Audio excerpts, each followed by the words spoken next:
सारखा कुठलाही लढा हा त्या एका समतेच्या आणि सामाजिक न्यायाच्या दिशेने जाऊ शकत नाही. आपली काय झालेली, आपली फार कोंडी होऊन बसलेली. एकीकडे आपण डॉक्टर बाबासाहेब आंबेडकरांचं अॅनिहिलेशन ऑफ कास्ट हा सगळा गाभा घेऊन पुढे चाललेलो आहोत, पण त्याच वेळेला त्याच घटनेने दिलेला प्रतिनिधित्वाचा पण मुद्दा इथे महत्वाचा आहे. आणि त्याच वेळेस ही जी हिंसा मगापासून आपण काय ऐकतोय की शारीरिक हिंसा असेल, मानसिक असेल, आणि त्या हिंसेचे इतके प्रचंड वेगवेगळ्या पातळीवरचे, जसं मगाशी आशालताताईंनी उल्लेख केला की आपली तरुण, म्हणजे हे बघा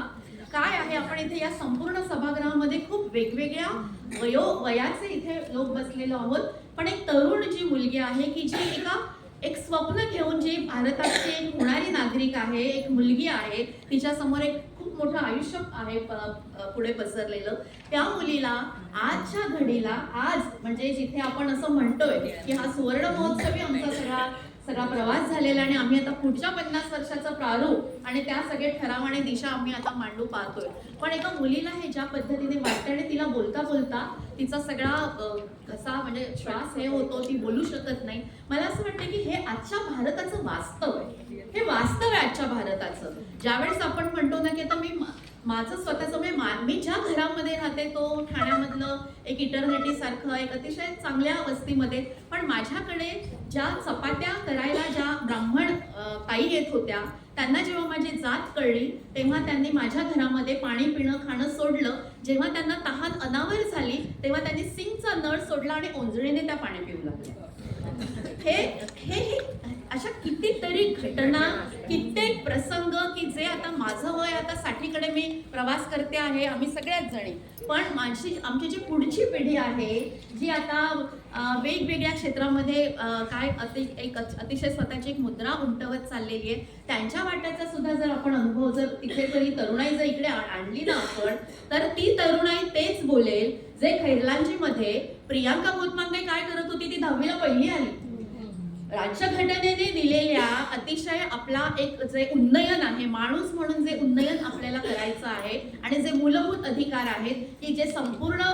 जे वाटप झालेलं आहे नैसर्गिक संसाधनांसकट सगळ्या व्यवस्थेचं जे विषम वाटप झालेलं आहे ते जे राज्यघटनेने बदललं आणि त्या मार्गाने ती चाललेली होती, हे सहन न झाल्याने केवळ, आणि सुरेखा बोतमांगे सुद्धा शरण आलेली नाही, तो जो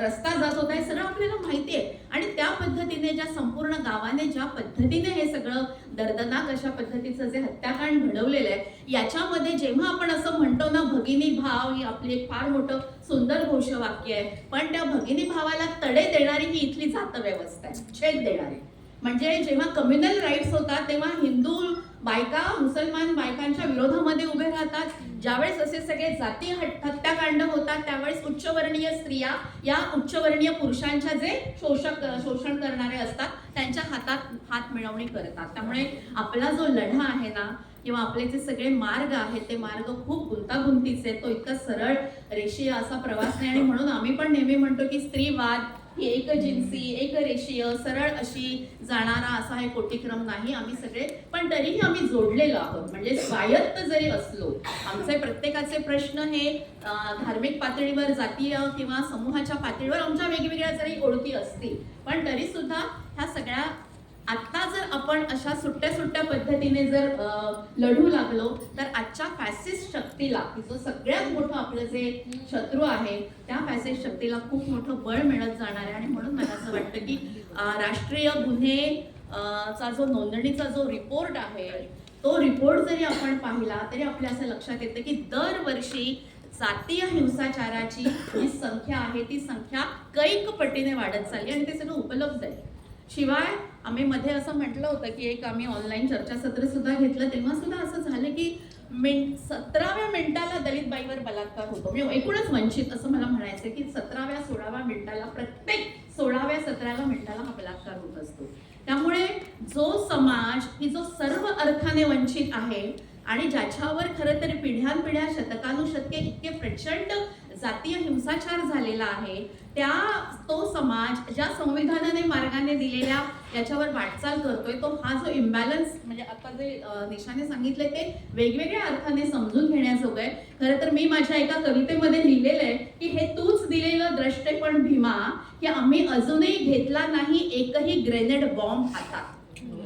हे तूच दिलेलं द्रष्टेपण पण भीमा की आम्ही सार्वभौम केलं, आम्ही सार्वत्रिक केलं तुझं करुणेचं सार्वत्रिक चित्र वगैरे वगैरे अशा अर्थाच्या ओळी आहेत. त्यामुळे मला असं वाटतं की हे समजून घेणं हे खूप गरजेचं आहे मानसिक पातळीवर आणि वेगवेगळ्या पातळ्यांवर. आजचा जो संपूर्ण भारत ज्या दिशेने चाललेला आहे ना, ते भारत हा सामाजिक न्यायाच्या दृष्टीने एक पूर्णपणे फेल्ड स्टेट आहे असं एक विधान आपल्या एका पत्रकार मित्राने अलीकडेच केलेलं होतं, त्याची मला इथे आठवण होते. आणि हा सामाजिक अन्यायाच्या एक पूर्ण फेल्ड स्टेट म्हणून जे भारताची वाटचाल चाललेली आणि जे पूर्णपणे RSS पुरस्कृत आहे, जे झुंडशाहीच्या तथाकथित मर्दानगीच्या आणि या सगळ्या मार्गाने जो चाललेला आहे, तर त्याला मला असं वाटतं की आपल्याला जर आळा घालायचा असेल तर आपण एकत्रित येणं हीच आपापसातले जे वादाचे आणि याचे मुद्दे ते राहणारच आहेत, ते आपण नक्कीच सोडवण्याचे वेगवेगळे मार्ग आपण शोधूया. पण मला असं वाटतं की आजचं आपलं सगळ्यात मोठं जे आव्हान आहे की जे संविधानच मोडीत काढून मनुवाद म्हणजे मनुस्मृती जी हजारो हातांनी आपल्याला जी पुन्हा पुन्हा येऊन दाबून टाकते आहे, तर त्या सगळ्या विरोधामध्ये आपण एकत्रित येऊन लढलं पाहिजे. मला असं वाटतं की आमची आंबेडकरी स्त्री संघटन काय किंवा आज आपण ज्या वेगवेगळ्या स्वायत्त संस्था संघटना एकत्रित येऊन जवळपास 66हून अधिक आणि संपूर्ण राज्यभरातून ज्या आपल्या सगळ्या प्रतिनिधी मैत्रिणी आलेल्या आहेत, या सगळ्यांच्या एकत्रित येण्यामधून आणि या जागरामधून आपण नक्की पुढच्या काही दिशा शोधू शकू हा एक विश्वास आपल्या सगळ्यांच्या सोबत मी इथे व्यक्त करते. आपण सगळ्यांनी जी वेगवेगळी मतं मांडली त्याचा मी आदर करते आणि हे सगळं घेऊन आपण पुढे जाऊया. आणि जय भीम, जय भारत, जय संविधान. 21व्या शतकातला जाती व्यवस्था कशी नष्ट करायची याच्यावर आपण पुढच्या वेळी